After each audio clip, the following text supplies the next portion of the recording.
అల్లాహ్ మనల్ని వదలరే పరిశుద్ధమైన నామమున మరి స్తోత్రాలు తండ్రి. అంటే ఇప్పటిదాకా మీరు మమ్మల్ని కాచి కాపాడిన స్తోత్రాలు తండ్రి. ఈ ఉదయకాల సమయంలో ఇక్కడ పోటీ చేసిన సహోదరులందరినీ ఆశ్రయించిందంటే బోధించి దాసును ఆశ్రయించి మాకు మంచిగా అర్థమయ్యేట్లు మీరే తోడు నడిపించిందండి. ఈ యొక్క బైబిల్ క్లాస్ని ప్రారంభం నుంచి ముగింపు వరకు మీరే తోడు నడిపించిందండి. ప్రభు యేసుక్రీస్తు నామములో ప్రార్థన చేసి వెళ్తున్నాం తండ్రి. Okay, so we're talking about discipleship. మరలా మనం శిష్యరికము అనేటువంటి అంశాన్ని గురించి మాట్లాడుతున్నామండి. And we see this is the work that God gives us to do. Sorry, This is the work God gives us to do. చూడండి, దేవుడు మనకి ఇచ్చినటువంటి పని ఇదై ఉన్నది. Matthew 28. మత్తయి 28వ అధ్యాయము, మత్తయి 28వ అధ్యాయం 18వ వచనం చదవండి. మత్తయి 28:18. No, verse 19. సారీ, 19వ అధ్యాయం అండి, 19వ వచనం. కాబట్టి మీరు వెళ్ళి సమస్త జనులను శిష్యులుగా చేయండి, తండ్రి యొక్క కుమారుని యొక్క పరిశుద్ధాత్మ యొక్క నామములోనికి వారికి బాప్టిజం ఇచ్చు. So this is the assignment that Jesus gave to the apostles. అపోస్తులకు దేవుడిచ్చినటువంటి పని ఇదై ఉన్నది. Is this a commandment? ఇది ఒక ఆజ్ఞ అయి ఉన్నదా? Okay, verse 20. 20వ వచనం చదవండి. మత్తయి సువార్త 28:20వ వచనం. నేను మీకు ఏ ఏ సంగతులను ఆజ్ఞాపించి తినో వాటన్నిటిని గైకొనవలనని వారికి బోధించుడి. ఇదిగో నేను యుగ సమాప్తి వరకు సదాకాలం మీతో కూడా ఉన్నానని వారితో చెప్పాను. Okay, So they're told to teach these disciples they make everything that Christ commanded them. చూడండి, ఆజ్ఞ అంటే బాప్తిజం పొందినటువంటి ప్రతి వారికి కూడా క్రీస్తు ఆజ్ఞాపించిన ప్రతిదీ కూడా గైకొనవాలని చెప్పి వారికి బోధించడని చెప్పి ఆజ్ఞాపించాడు ఆయన. So he just commanded the apostles to go make disciples of all nations. చూడండి, సర్వజనులు సర్వ సృష్టికి మీరు సువార్తను ప్రకటించండి అని చెప్పి అపోస్తులకు ఆయన చెప్పి ఉన్నాడు. We're reminded how many obey these commands. ఈ యొక్క ఆజ్ఞలకు మనం ఆజ్ఞలు ఎన్ని ఆజ్ఞలకు మనం లోబడాల్సినటువంటి అవసరం ఉందనేది గుర్తు చేసుకుంటున్నాం ఇక్కడ. If we don't obey the Creator's commands, what hope do we have? సృష్టికర్త యొక్క ఆజ్ఞకు మనం లోబడకపోతే మనకు ఇంకా ఉన్నటువంటి నిరీక్షణ ఏమై ఉన్నది? So if we're going to obey this command, do we need to know how to do it?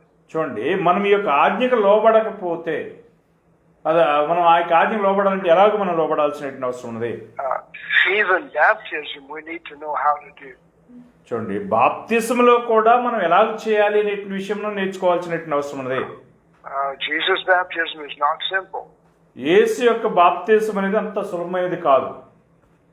So we've seen what a disciple is in Luke 6:40. లూకా 6:40లో శిష్యుడు అంటే అసలు అర్థం ఏంటో ఒకసారి మనం చూసి ఉన్నాం కూడా.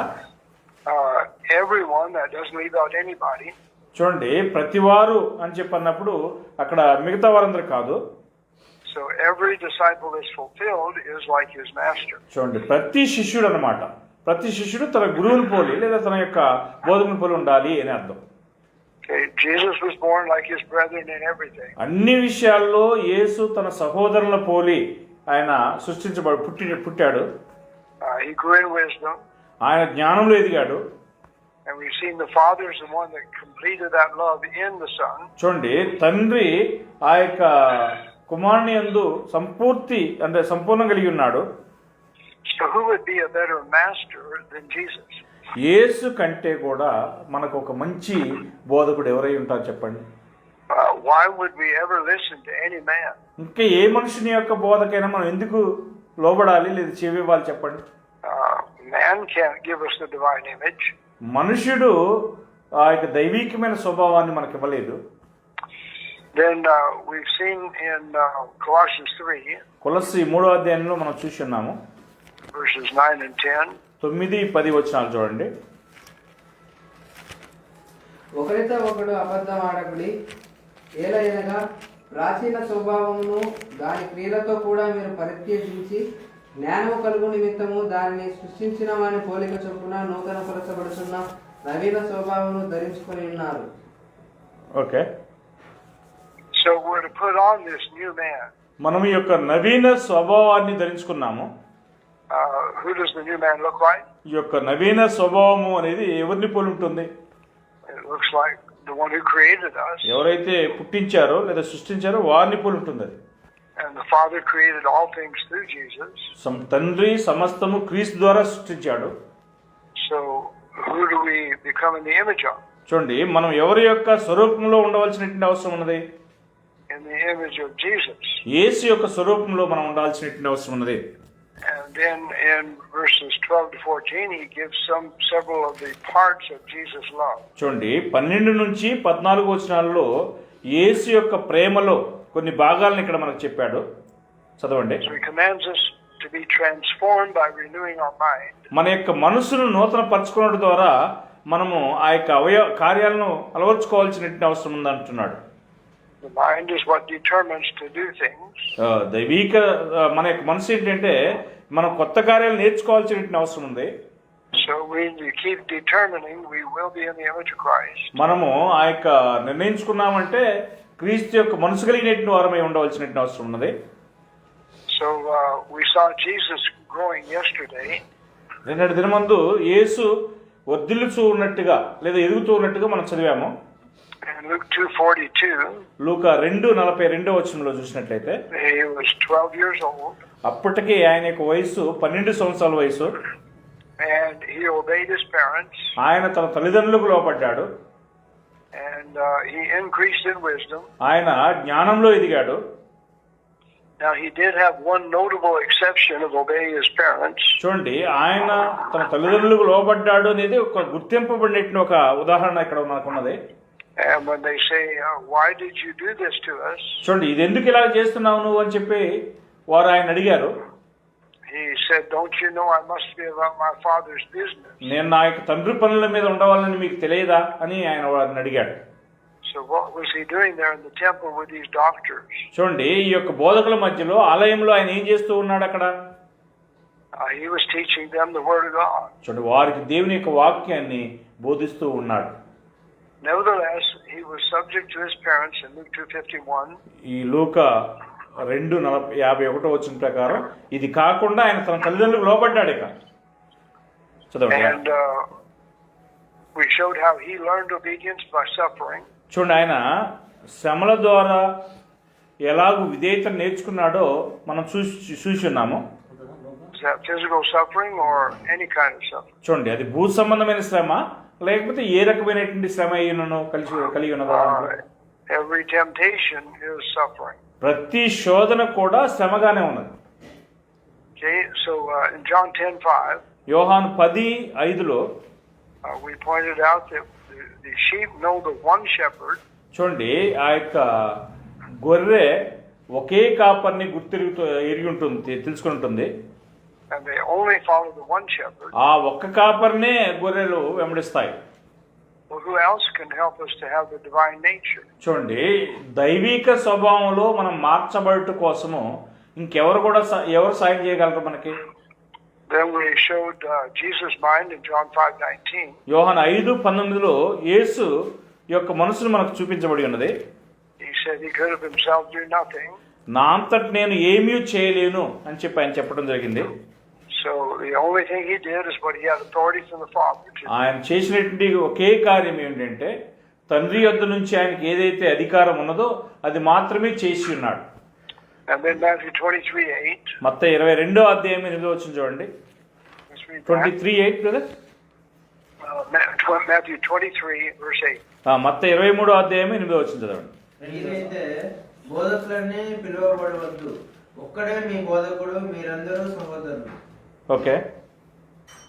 Okay, so what are God's children? దేవుని యొక్క పిల్లలు ఏమై ఉన్నారు? We have one master. మనకు ఒకే ఒక యజమానుడు ఉన్నాడు. Do we listen to any man? మనం ఈయన కాకుండా ఇంకే మనుషుని యొక్క మాట అయినా మనం వినొచ్చా? We're the same as all the other brethren. Brother, We are the same as all the other brethren. చూడండి, మనము కూడా ఇతర మనుషులు మనకు ఎలా చెప్పి చేస్తున్నారో అదే మనుషులాగా మనం కూడా ఉన్నాం కదా, మనుషులమేగా. So no man is in authority. ఏ మనుషునికి కూడా అధికారం లేదు వాస్తవంగా. Jesus is authority through God's word. యేసు దేవుని యొక్క పని చేయనట్లుగా అధికారం కలిగినటువంటి వాడు మాత్రమే ఉన్నాడు. And if it's not word for word in God's word, do we do it? చూడండి, దేవుని యొక్క వాక్యములో ప్రతి మాటకు మనం చేయకపోతే ప్రతి మాట అక్కడ లేకపోతే మనం చేయొచ్చా? Okay, so Jesus made disciples and then baptized them. చూడండి, యేసు శిష్యులు తయారు చేసి వారికి బాప్తిసం ఇచ్చాడు. And he reminds us you can't have two masters. చూడండి, మీకు ఇద్దరు యజమానులు ఉండటం కుదరదు అని చెప్పి ఆయన గుర్తు చేశాడు. So we go back to Luke 14 verse 26. మళ్ళా లూకా 14:26 వచనానికి పోదాము. లూకా 14:26 వచనం. ఎవడైనను నా యొద్దకు వచ్చి తన తండ్రిని, తల్లిని, భార్యను, పిల్లలను, అన్నదమ్ములను, అక్కచెల్లెలను, తన ప్రాణమును సహా ద్వేషింపకుంటే వాడు నా శిష్యుడు కానేరడు. Okay, Is this true? ఇది వాస్తవమేనా? Who's he talking to in verse 25? 25 వచనంలో ఎవరితో మాట్లాడుతున్నాడు ఆయన? Is he trying to make disciples? ఆయన శిష్యులను తయారు చేయాలని చూస్తున్నాడు ఎక్కడ? Someone says if we tried to make disciples this way, nobody would listen. చూడండి, ఎవరో ఒక ఆయన చెప్తున్నాడు, ఈ విధంగా మేము శిష్యులను తయారు చేయాలని చూస్తే ఎవరు కూడా శిష్యులు కావట్లేదు అని చెప్పి అంటున్నారు. What do we get if we become his disciple? మనము ఆయన శిష్యులు కావాలంటే అసలు ఏం చేయాలి మనం? Let's remind ourselves of 2 Peter 1. 2 పేతురు 1వ అధ్యాయాన్ని గుర్తుపెట్టుకోండి ఒకసారి. Verses 3 and 4. 3-4 వచనాలు చదవండి. 2 పేతురు 1వ అధ్యాయము 3-4 వచనాలు. దేవుని గూర్చినట్టు మన ప్రభు అయిన యేసును గూర్చినట్టు అయిన అనుభవ జ్ఞానము వలన మీకు కృపయో సమాధానమును విస్తరించును గాక. ఆ మహిమ గుణాతిశయములను బట్టి ఆయన మనకు అమూల్యములను అత్యధికములైన వాగ్దానములను అనుగ్రహించి ఉన్నాడు. దురాశను అనుసరించుట వలన లోకమందున్న ప్రభుత్వమును భ్రష్టత్వమును ఈ వాగ్దానం మూలంగా మీరు తప్పించుకొని దేవ స్వభావమునందు పాలువారున్నట్లు వాటిని అనుగ్రహించాను. Okay, so he's wanting us to be partakers of his divine nature. ఆయన యొక్క దైవిక స్వభావంలో మనం పాలుభాగం పొందాలని చెప్పి ఆయన మనకు హెచ్చరిక చేస్తున్నాడు. And we showed you before that this is all the fullness of God. ఇదంతా కూడా దేవుని యొక్క సర్వ సంపూర్ణతలో ఒక భాగము అని చెప్పి మనం చూస్తున్నాము. And how long does God's nature last? దేవుని యొక్క స్వభావం అనేది ఎంతకాలం నిలిచి ఉంటుంది? God is eternal. దేవుడు నిత్యమైన వాడు. What happens if we get his divine nature? మనము ఆయన యొక్క దైవిక స్వభావాన్ని పొందినట్లయితే ఏమవుతుంది? That's eternal. అది నిత్యమైనది. So what do we want for eternity? చూడండి, నిత్యత్వంలో మనం దేన్ని కోరుకోవాల్సినటువంటి అవసరం ఉన్నది? Remember Paul said if only in this life we're hoping in Jesus, we're of all men most miserable. చూడండి, ఈ జీవితకాలం మట్టుకే మనం క్రీస్తునందు నిరీక్షించిన వారమైతే మనుషులందరికంటే కూడా దౌర్భాగ్యులము అని అంటున్నాడు. Our hope is in the next life. మన యొక్క జీవం అనేది రాబో కాలంలో ఉన్నది. And God forms his divine nature in us now so we can be ready for that life. చూడండి, దైవిక స్వభావమును మనము ఆయన రాబోతున్నటువంటి కాలం కోసం కావాలని కోరుకున్నట్లయితే మనల్ని ఆయన సిద్ధపరచుకు సిద్ధంగా ఉన్నాడు. So when he gives us the price, ఆయన దానికోసం ఒక విలువ అనే దాన్ని ఇస్తున్నాడు. we need also to teach the reward. చూడండి, ఆ యొక్క బహుమానాన్ని గురించి కూడా మనం బోధించవలసినటువంటి అవసరం ఉన్నది. So if we give up everything in this temporary world, చూడండి, మనం ఒక తాత్కాలికమైనటువంటి మరి ఈ లోకంలో మనం ఉన్నట్లయితే and we get the eternal divine nature, మనము ఆ యొక్క దైవికమైనటువంటి నిత్యమైనటువంటి స్వభావాన్ని పొందినట్లయితే is it worth the price? దాంట్లో ఒక విలువ అనేది ఉన్నదా? And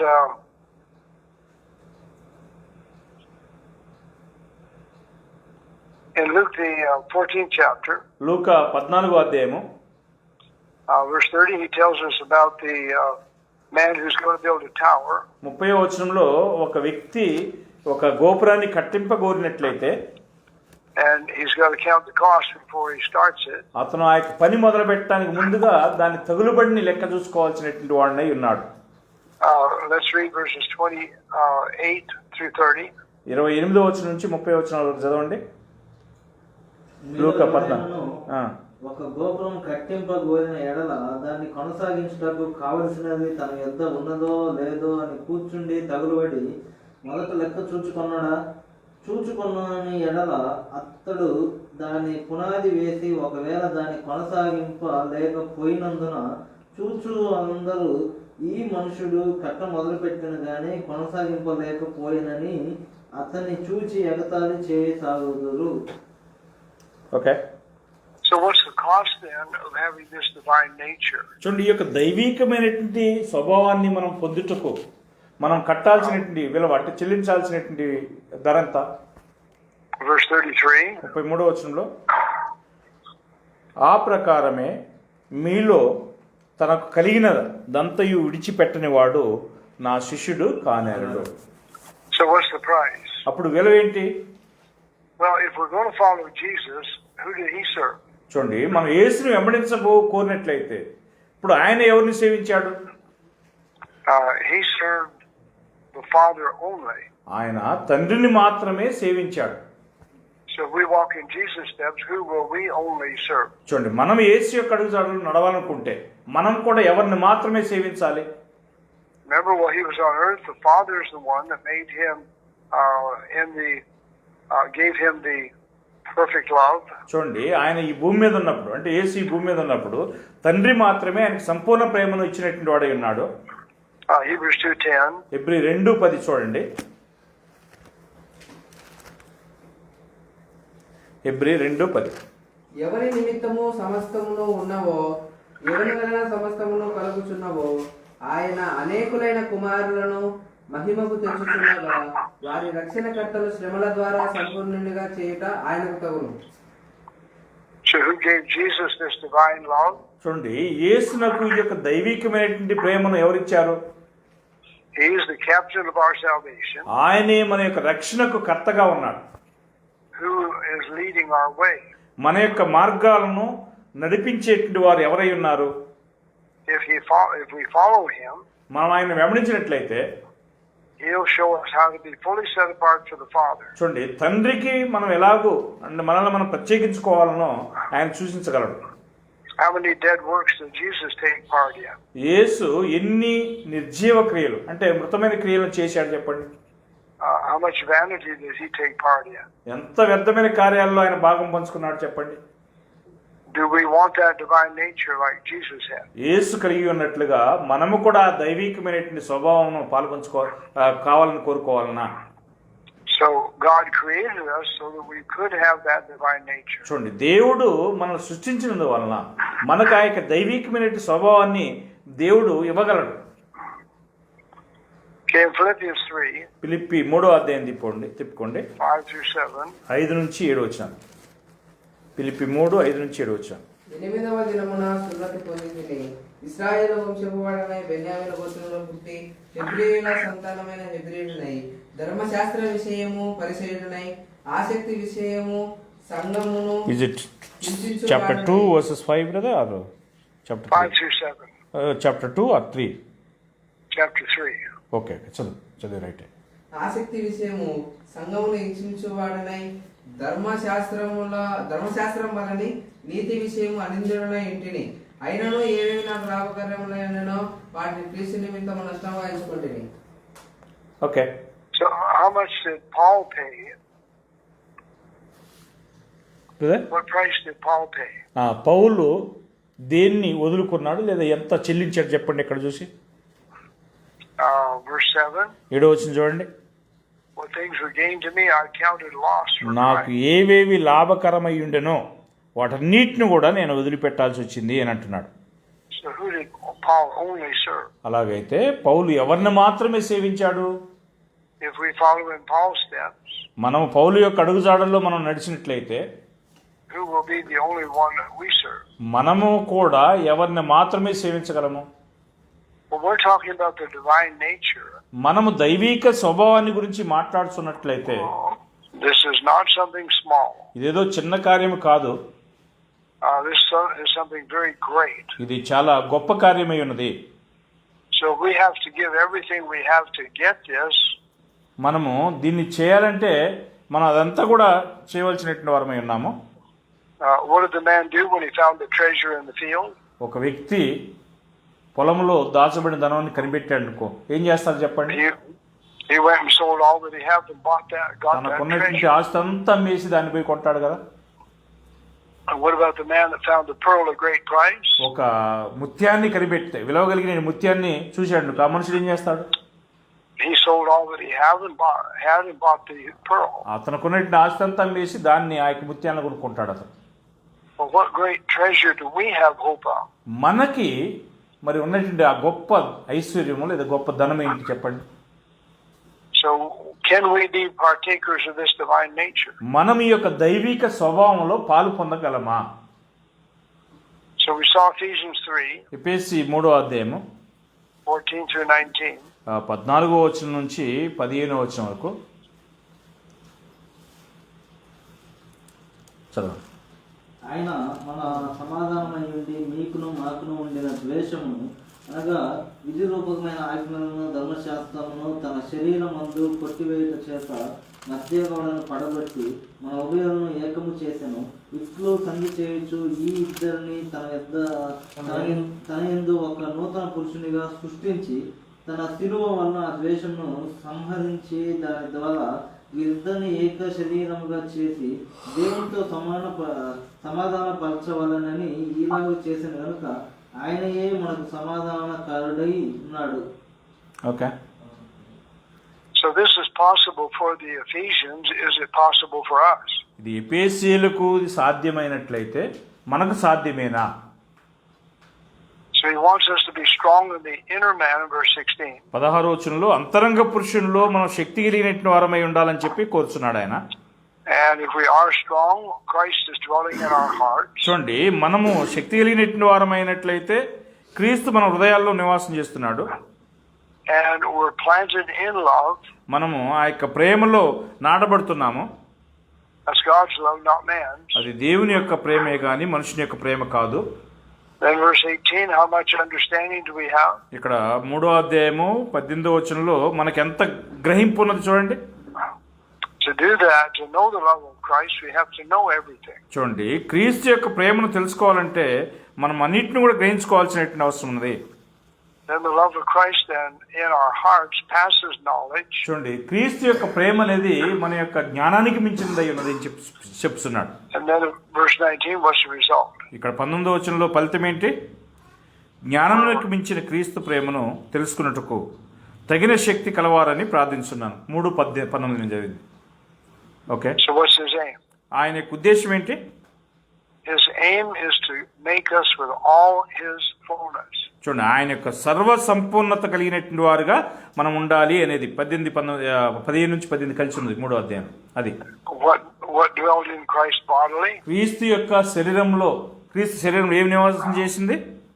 All the fullness of God. దేవుని యొక్క సర్వ సంపూర్ణత నివాసం చేసింది.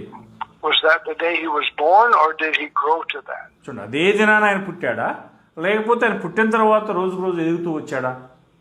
Now when the Father made him perfect, చూడండి, ఆయన్ని తండ్రి సంపూర్ణుడిగా చేసి ఉన్నాడు. and we're to walk in his steps, which leads to that perfection. చూడండి, మనము ఆయన యొక్క అడుగుజాడల్లో నడిచినట్లయితే సంపూర్ణతలో మనం కూడా నడిపించబడతాము.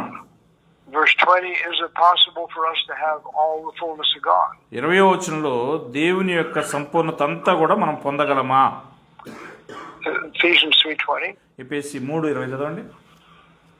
మనలో కార్యసాధకమైన తన శక్తి చొప్పున మనము అడుగు వాటన్నిటికంటేనూ ఊహించు వాటికన్నిటికంటేనూ అత్యధికముగా చేయు శక్తిగల దేవునికి క్రీస్తు యేసు మూలముగా సంఘములో తరతరములు సదాకాలం మహిమ కలుగును గాక. Okay. So is God able to make us with his fullness, all his fullness?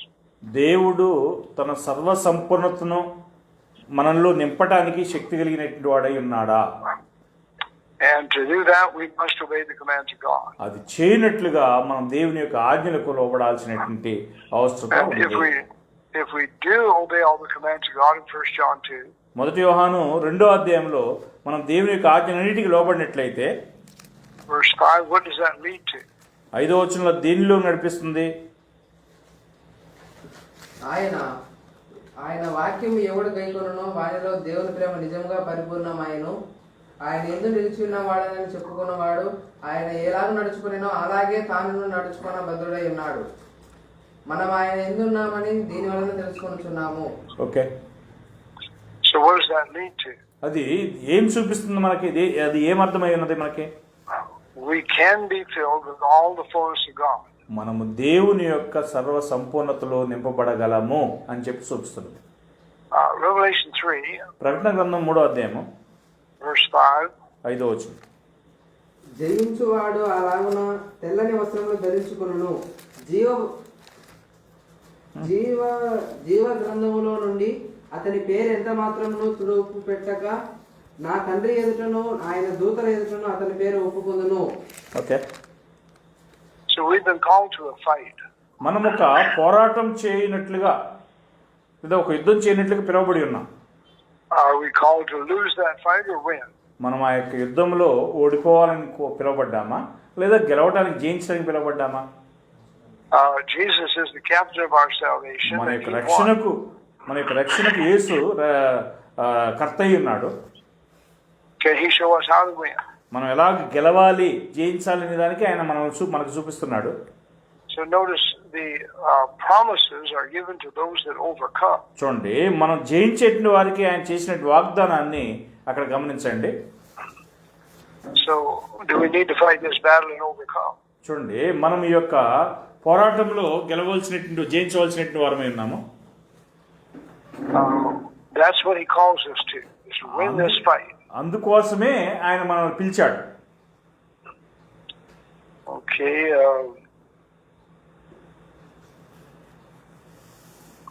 So we're looking at Revelation 3 verse 12. ఇప్పుడు ప్రకటన గ్రంథం 3వ అధ్యాయము 12వ వచనం చూడండి. ప్రకటన గ్రంథం 3:12. జయించు వారిని నా దేవుని ఆలయంలో ఒక స్తంభముగా చేసేదను, అందులో నుండి వారి మీదట ఎన్నటికి వెలుపలికి పోరు.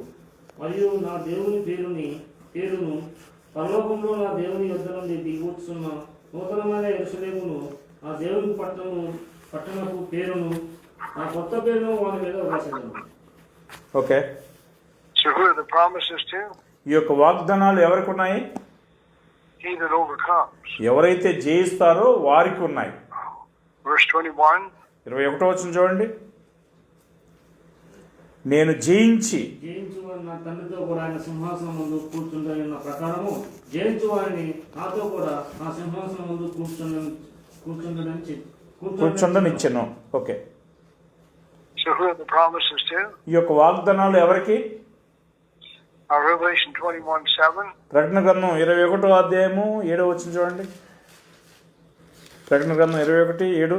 జయించువాడు వీటిని స్వతంత్రించుకొనును, నేను అతనికి దేవుడనై ఉండును, అతడు నాకు కుమారుడై ఉండును. Okay, So who are the promises to? ఈ యొక్క వాగ్దానాలు ఎవరికి? Revelation 2:7. ప్రకటన 2వ అధ్యాయము 7వ వచనము. చెప్పినవాడు ఆత్మ సంగములతో చెప్పుచున్న మాట వినుగాక, జయించు వానికి దేవుని పరదేశంలో ఉన్న జీవవృక్ష ఫలములు భుజింపరెత్తును. Okay, So have they already overcome? వీరందరూ కూడా ముందుగానే జయించి ఉన్నారా?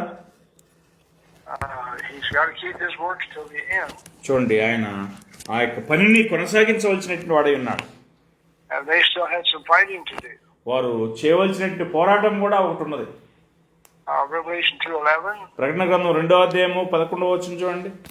సంగములతో ఆత్మ చెప్పుచున్న మాట చెవిగలవాడు వినుగాక, జయించువాడు రెండవ మరణము వలన ఏ హానియు చెందడు.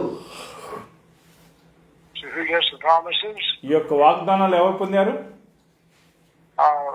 Chapter 2 verse 17.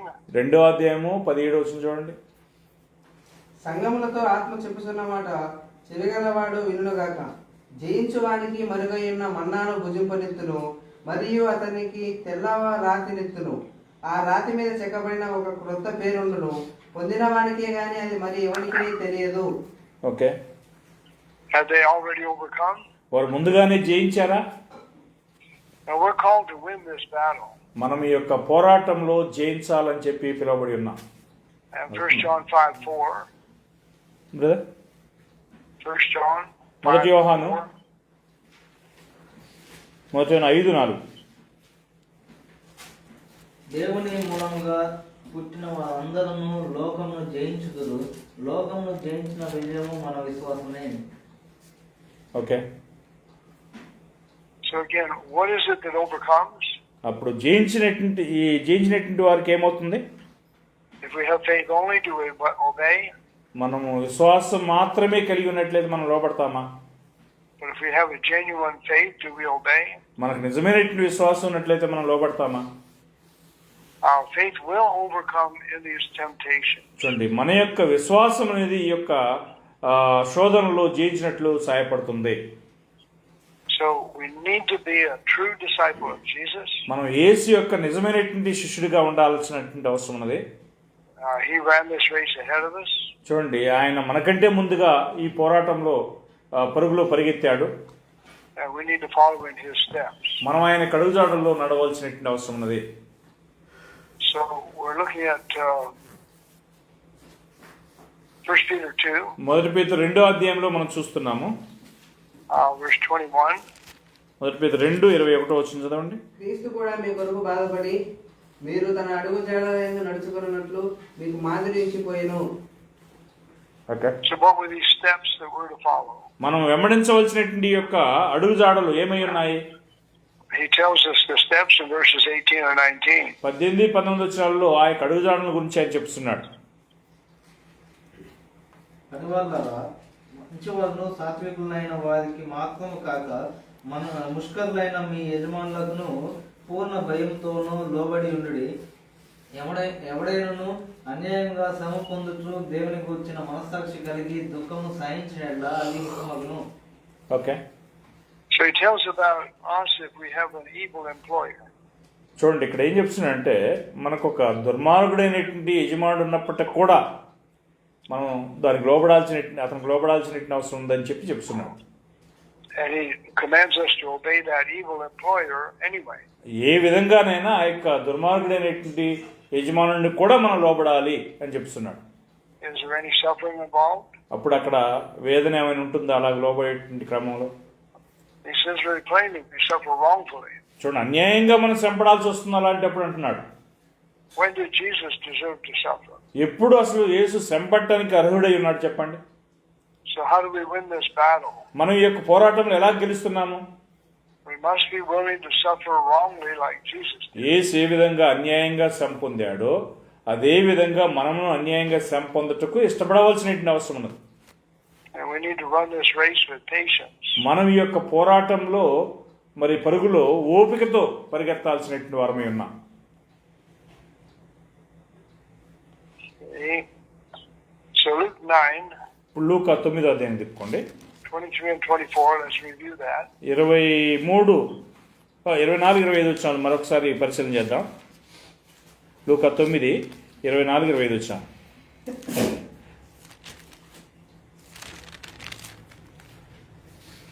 తన ప్రాణమును రక్షించుకున్న గోరువాడు దానిని పోగొట్టుకును. నా నిమిత్తమై తన ప్రాణమును పోగొట్టుకున్నవాడు దానిని రక్షించుకొనును. ఒకడు లోకమంతా సంపాదించి తాను పోగొట్టుకునేలా లేక నష్టపరుచుకునే వానికి ఏమి ప్రయోజనము? నన్ను గుర్చియు నా మాటలను గుర్చియు సిగ్గుపడవాడెవడో వాని గుర్చియు మనుష్య కుమారుడును తనకును తన తండ్రికి పరిశుద్ధ దూతలకు కలిగిన మహిమతో వచ్చినప్పుడు సిగ్గుపడును. Okay, What was the pathway Jesus walked? యేసు నడిచినటువంటి అడుగు జాడ ఏమై ఉన్నది? Did he ever suffer wrongfully? ఆయన ఎప్పుడైనా అన్యాయంగా శ్రమ పొందాడా? He only suffered wrongfully. ఆయన అన్యాయంగానే శ్రమ పొందాడు అసలు. So if I follow in his steps, what will happen to me? చూడండి, నేను ఆయన యొక్క అడుగు జాడల్లో నడిచాననుకో నాకేముంటుంది? I will be suffering wrongfully. నేను కూడా అన్యాయంగా శ్రమ పొందాల్సినటువంటి అవసరం ఉన్నది. Never there was even a price for wisdom. చూడండి, జ్ఞానానికి కూడా అంటే మనం జ్ఞానాన్ని కొనాలన్నా కూడా ఒక విలువ అనేది చెల్లించాలి అని అంటున్నాడు. And Job said the price of wisdom is above rubies. చూడండి, ఈ యోబులో ఏం చెప్తున్నాడంటే జ్ఞానం యొక్క విలువ ముత్యముల కంటే అధికమైనది, విలువైనది అని చెప్తున్నాడు. And there is a price for us to gain the heart of Jesus. యేసు యొక్క హృదయాన్ని మనం సంపాదించుకోవాలంటే మనం చెల్లించాల్సింది కూడా కొంత ఉంది. So we need to grow in all these commandments. మనం ఈ యొక్క ఆజ్ఞలన్నిటికి కూడా లోబడవలసినటువంటి వారమై ఉన్నాం. So Romans the 8th chapter verse 17. రోమా 8వ అధ్యాయము 17 వచనం చూడండి. రోమా 8:17. మనము పిల్లలమైతే వారసులము, అనగా దేవుని వారసులము, క్రీస్తుతో కూడా మహిమ పొందుటకు ఆయనతో శ్రమపడిన యెడల క్రీస్తుతోడి వారసులము. Okay. Okay, what was the scripture there? It's Romans 8:28-29. Right. So did Jesus suffer here because he deserved it? Brother sorry. Did Jesus suffer because he deserved to suffer? యేసు శ్రమ పొందాలి కాబట్టి శ్రమ పొందాడా? What is the condition that we'll inherit with Jesus? యేసుని మనం స్వతంత్రించుకోవాలి అని అంటే నిబంధన ఏమై ఉన్నది? If we suffer with him. మనం ఆయనతో కూడా శ్రమ పొందినట్లయితే. 2 Timothy 3:12. 2 తిమోతి 3వ అధ్యాయం 12వ వచనంలో చూడండి. 2 Timothy 3:12. 2:12 right brother? 2:12, you're okay. right. 2వ అధ్యాయము 12వ వచనం. సహించిన వారమైతే ఆయనతో కూడా ఎరుగుదుము, ఆయనను ఎరుగమంటే మనలను ఆయన ఎరుగనను. Okay. So if we reign with him, what is going to have to happen? చూడండి, మనం ఆయనతో ఏలుబడి చేయాలంటే మనం ఏమి కలిగి ఉండవలసినటువంటి వారమై ఉన్నాము? We're going to have to suffer with him. ఆయనతో పాటు శ్రమ పొందవలసినటువంటి వారమై ఉన్నాం. And what does he promise us in 2 Timothy 3:12? 2 Timothy 3:12 ఆయన మనకు చేసినటువంటి వాగ్దానం ఏమిటి? క్రీస్తు యేసునందు సద్భక్తితో బ్రతుకను ఉద్దేశించు వారందరూ హింస పొందుదురు. Okay. So are we willing to suffer in order to live godly? చూడండి, మనము దైవభక్తి కలిగినటువంటి వారుగా జీవించాలంటే మనం శ్రమ పొందుటకు ఇష్టపడవలనా? So what kind of suffering is it? అది ఏ రకమైనటువంటి శ్రమ అయి ఉన్నది? Let's read verses 10 and 11. 10-11 వచనాలు చదవండి. అయితే నీవు నా బోధను నా ప్రవర్తన 2వ అధ్యాయము 2 తిమోతి 2వ అధ్యాయం 10-11.